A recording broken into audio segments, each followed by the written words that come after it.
Ahoy hoy everyone. This is kind of a step-by-step process for the Quiver project, so let's just get to it. So recently I had bought a bow from a seller on the Facebook marketplace, and I asked him why he was selling it off. "Oh, I'm upgrading," they said.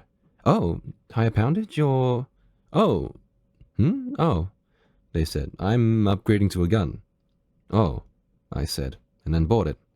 "Oh," I said when I started pulling it. It was definitely not 40 pounds as I thought. And oh, it's actually 65 pounds at 28 inches. Anyway, always check what the person is selling. So, why the design I chose? Recently, I bought a Qinghai from Alibo. As the website describes, this bow is based on bows being currently used by the Tibetan people of the Qinghai province. This bow reflects influence from Manchu bows, featuring a prominently reflexed saya and a string bridge. So because I'm primarily a left-handed, left-eyed archer, though ambidextrous, this design is for a left-hander, because most of the historical samples were made for right-handers, though the bow doesn't discriminate, and you can draw from either side with either hand. Only that the quiver is to be worn on one side. I have previously made and will make a hulu or tube quiver inspired by Tang Dynasty, which would be worn on the right side. So why make a quiver? Motivation would come from my dislike of what I consider boring aesthetic design by some of the cheaper quivers that's just a spiral wrap of lacing on the outside. I mean, it's cheap and affordable for a reason, but yeah, it pales in comparison to some of the more accurately beautiful ones made by Nomadic Arts Archery, for example. Okay, so I drew up two paper models to represent the actual sizes and shape from earlier to later period. Mine is between the two to represent a sort of transitory period. Earlier period quivers would be taller and thinner, eventually flattening out to become wider, and incorporate some interesting choices in how they would add more arrows in them, in the form of bags that attach to the back of the initial quiver, especially as it moved towards the more heavy and very long 92 to 105 centimeter shafts with nearly 36-inch draw lengths of the Manchu Qing dynasty.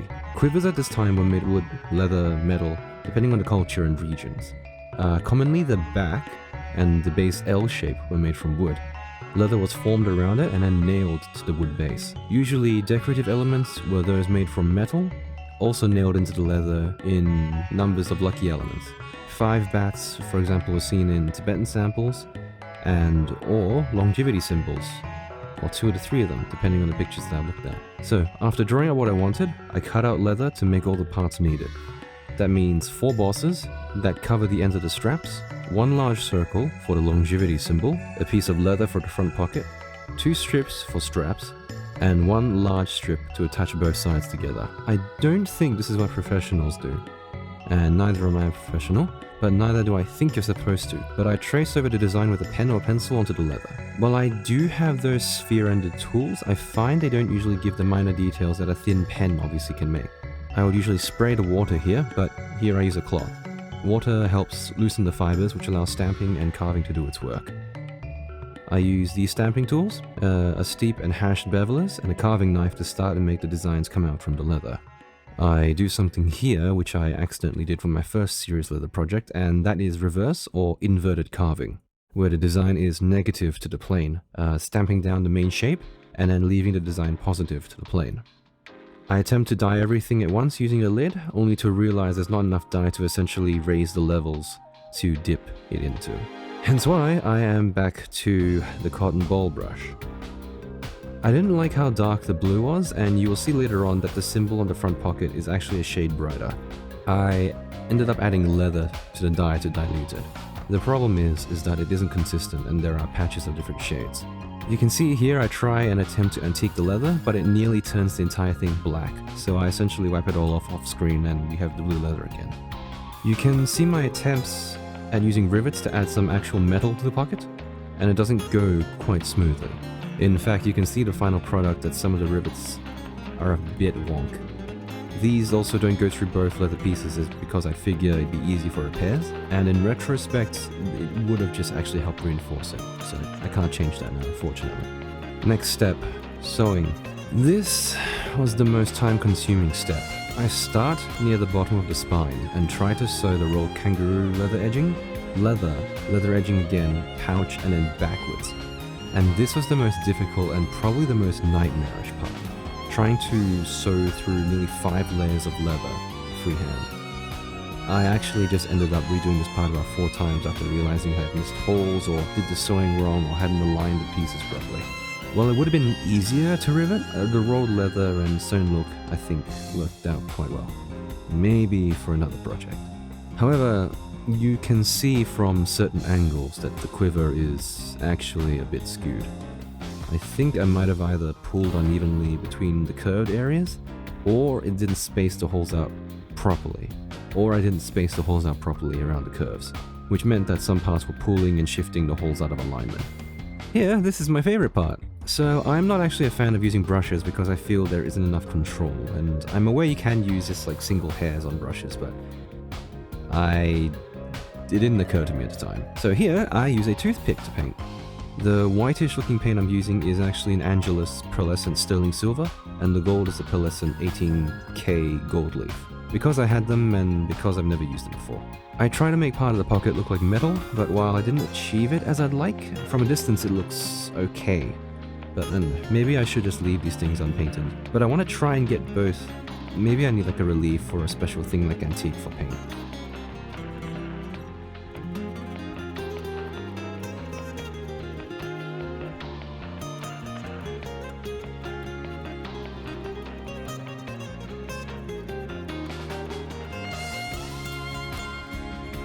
So, as I've mentioned before, quivers at this time commonly had the back and the base L shape made from wood, leather formed and nailed to the wood base. To replicate this, I wax hardened the spine and the leather that will imitate the wood base on the sides. Since I also have no forge, I wax hardened leather in place of iron dome bosses, whereupon I realized one problem. In historical pieces, the metal boss had a part that went through the leather to the other side that allowed for straps or string to go and tie through, which meant I ended up doing more work than necessary. I had to substitute with sewing multiple layers, and if I can't fix it, then in future I might just have to consider Velcro or glue. Originally, I wanted to do lacing for the outside, or at least sew inside so that the weave would end up creating a net that would make the quiver open, but also able to carry arrows separated like it's supposed to. Hiding these weaves would also mean the top lacing would be making an arrow separator or something similar to the inner cushion that would be inside a quiver. I ended up leaving it open top because I realized I need to actually be able to clean these things at some point. The nice thing about making something for yourself for once is the freedom to play around where you'd otherwise not or never touch. Rolled leather edging, making anchor points, and putting in some stuff on the back that no one would see. There were several things I never done before that I wanted to try. This included bamboo shoots, orchids, and a relief of Bao Sheng Dadi, which is the god my family prays to, along with the usual Guan Yin and other Buddhist gods. On the spine is inscribed my Chinese name and something else in seal script, which I hope I got it right. It's been a long time since I've written Chinese. So, this kind of brings me back to a bit of a conundrum I usually have during the conceptual stage of making anything. Having something that was both historical and not. This would of course mean I kind of had to pick and choose elements I was interested in, hence why I said this wasn't a purely historical design. I was curious about the 3 anchor point from Tibetan designs, hence why I made mine in that kind of type, and the design itself being between the 2 periods to represent it being part but not purely established as belonging. In terms of aesthetics, it would be obvious where I drew mine in from in the resources, as you can see from the samples.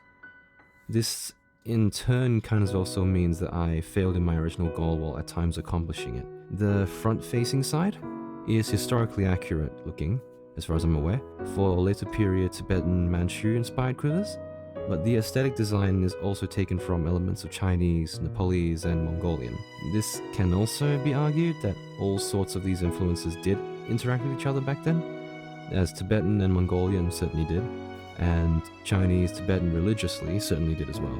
The bosses are actually taken from 4 different samples. Normally they would all be the same, or 2 pairs of different designs. The famous mountain pattern scale shape is on the straps and spine are purely my want of trying out a stamp and not historical at all. These would have been left blank historically. The clouds at the top can be found in both Chinese and Nepalese quivers.